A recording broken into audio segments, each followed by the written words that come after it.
Hello Scorpio and welcome to the Green Woman Tarot.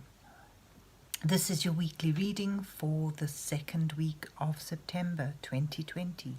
So that's from the 7th to the 13th of September. And that's Brocket shippering the lamps.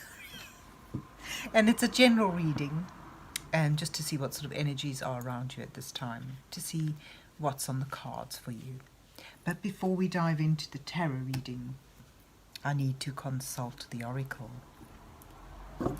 And this is the Angels and Ancestors Oracle deck I'm going to be using to draw just a couple of cards to start your reading off with. So let's see what words of wisdom this mysterious oracle has for you, Scorpio, for the second week of September 2020. What messages are here for Scorpio for the second week of September 2020? What messages are here for Scorpio for the second week of September? What does Scorpio need to know? Right, so I'm just going to split the deck and choose a pile. I'll go for this pile.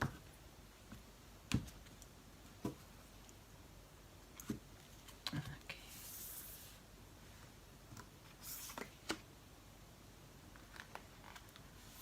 There you go. Let's see what you get. You have the Warrior. Be fearless and stand strong. Oh dear. Scorpio. And you get Direction Guardian. Choose your path. So you're being guided and advised to choose your path carefully.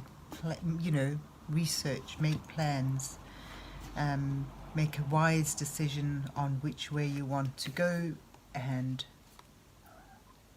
go down that path fearlessly.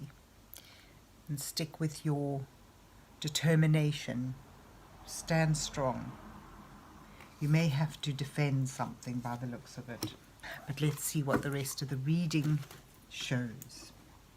So let's see what's on the cards for Scorpio for the second week of September 2020. What messages are here for Scorpio the second week of September? What does Scorpio need to know? So what I'm going to do is the same spread as I used last week, which is the 4 cards. The first being you, the second being your challenge, the third being advice from Spirit, and the fourth being outcome, should you take that advice, or the possible outcome. Oh, look, you've got that card already. And then I'll put an underlining row of cards beneath that to act as clarification cards and just provide more depth to the reading. So let's see what you get. You've got the Fool. That's the start of a journey. Direction Guardian advising you to choose your path wisely. Then you've got the 3 of Swords, and the 6 of Wands. Move this over a bit. And the 6 of Cups. Underlined with the 9 of Swords, the Emperor. The Lovers. And the Ace of Cups. And there's the King of Swords at the bottom of the deck. Fascinating.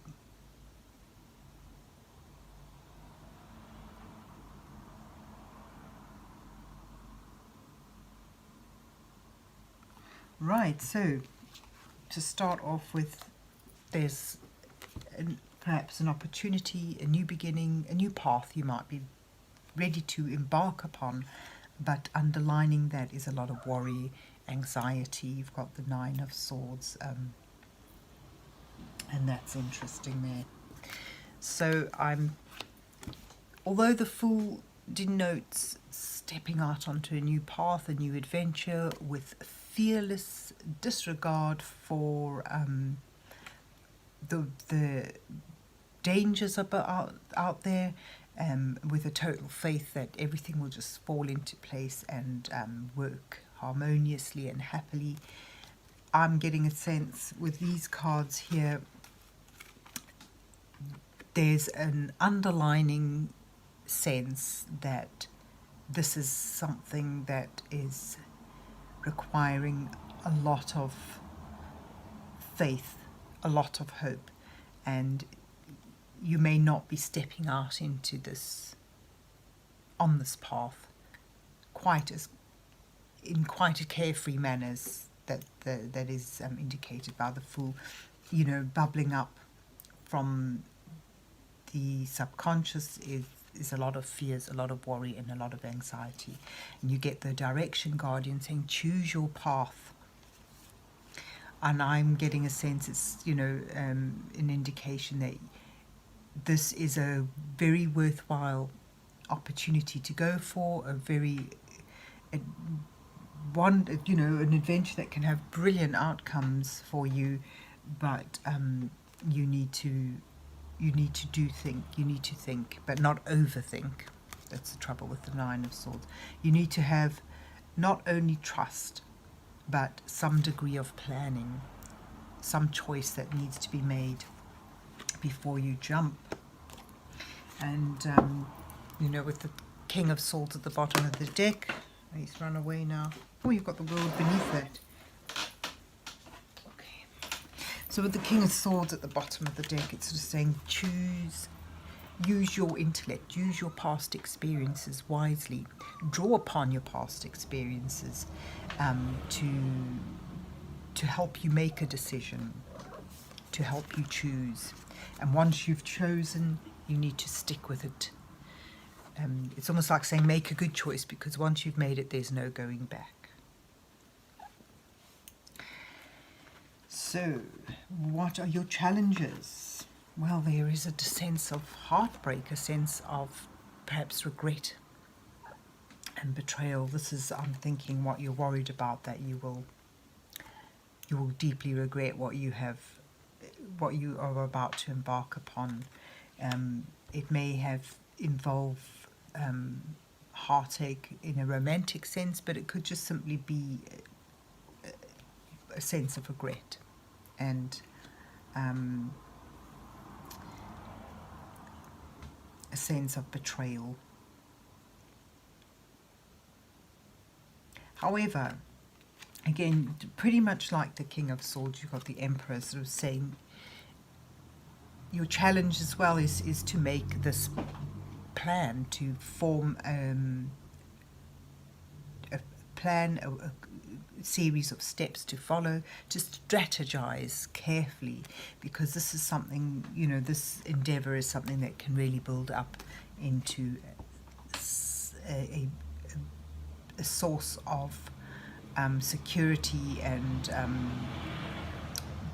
bring you a sense of value and stability, and put you in your own power. So the challenge there is to move through, to work through the heartache, the difficulties that may be brought up by this decision, by this step, by this move. To accept what's lost and move on, but perhaps put your focus more on strategizing, on planning, on building this up. So I get a sense that, this is where your warrior card comes in. You need to stand with your decision no matter how difficult it is, no matter how much, despite the pain that may come with making this decision. It seems that, wonderful things can unfold for you, but sometimes there is a degree of letting go that needs to happen, moving on from heartache, and accepting what has gone and moving on. Because, you know, your viceroy here is that you can move towards success. This achievement, you've got the emperor who's built an empire here. You've got the Six of Wands, who is someone who's been on a quest and has successfully completed that, and you know that is to the acclaim and the adoration of those around them. So the advice card is that, you know, you could be successful in this. You could, if you approach it with a valiant sense of determination, this could be something that brings you a sense of achievement and victory.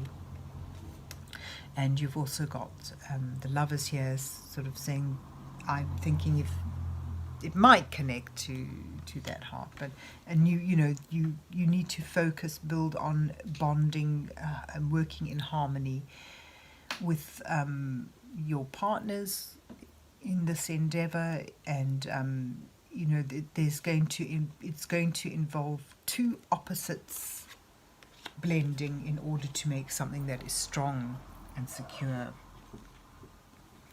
And your outcome is a return to innocence, a return to the happiness, an act of kindness after what may be sort of some difficulty in this path, an act of kindness and a great new joy, a new love entering your life. It's right next to the Lovers, so it could well be for some of you a relationship that is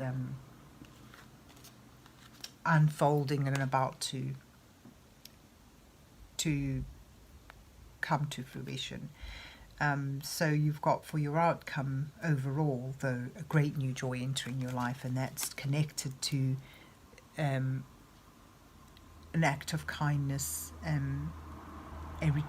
that something that returns your sense of faith in the kindness in the world. So there you have it, Scorpio. Quite a interesting reading, really. You know, you sort of setting off on a journey, but there is some negative aspects to it involving perhaps difficult decisions and heartache. However, with careful strategical planning, and, you know, once you've made your decisions, made your plans, sticking to them, standing strong, you can move towards success and unity, and some rekindling of past joys and the birth of a new one. And this is a sort of deep joy that sort of spreads out into all aspects of your life. So there is a journey that's leading to a great joy for you. I hope you enjoyed your reading, Scorpio, and that it resonated with you. And if so, please remember to hit the like button, and you can even share and subscribe. But whatever you do, God bless you. Have a good week, and God bless you till we meet again.